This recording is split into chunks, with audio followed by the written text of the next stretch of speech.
Chairman P C B Ramiz Raja نے کہا ہے کہ اے سی سی نے ایشیا کپ ہمیں دے دیا ہے ہوسٹ کرنے کے لیے۔ اگر بھارت سیاسی صورتحال کی وجہ سے نہیں آنا چاہتا تو مرضی ہے، لیکن ایشیا کپ ہم سے لے کر نیوٹرل وینیو پر شفٹ کرنا اچھی بات نہیں ہے۔ میڈیا سے بات کرتے ہوئے رمیز راجہ نے پاکستان میں جاری انگلینڈ کے ساتھ ٹیسٹ سیریز پر بات کرتے ہوئے کہا کہ ہم پچز بنانے میں پیچھے رہ گئے ہیں، پچ کے حوالے سے بورڈ کا کوئی کردار نہیں ہے۔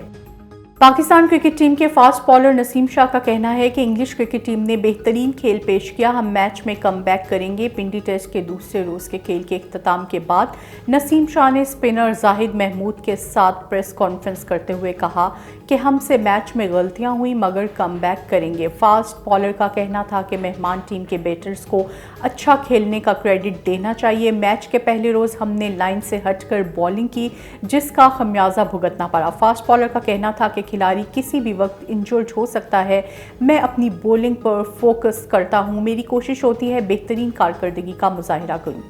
آسٹریلیا اور ویسٹ انڈیز کے ٹیسٹ میچ کے دوران سابق آسٹریلوی کپتان رکی پونٹنگ کو دل کی تکلیف کے باعث ہسپتال منتقل کر دیا گیا۔ میڈیا رپورٹس کے مطابق سابق آسٹریلوی کپتان آسٹریلیا اور ویسٹ انڈیز کے درمیان پریک ٹیسٹ میں کمنٹری کر رہے تھے کہ اس دوران انہیں دل میں تکلیف کی شکایت ہوئی جس پر انہیں فوری ہسپتال منتقل کر دیا گیا۔ رپورٹس کے مطابق رکی پونٹنگ کا ایمرجنسی میں طبی معائنہ کیا گیا ہے، جبکہ وہ طبیعت کی ناسازی کی وجہ سے میچ کے بقیہ کمنٹری نہیں کر سکیں گے۔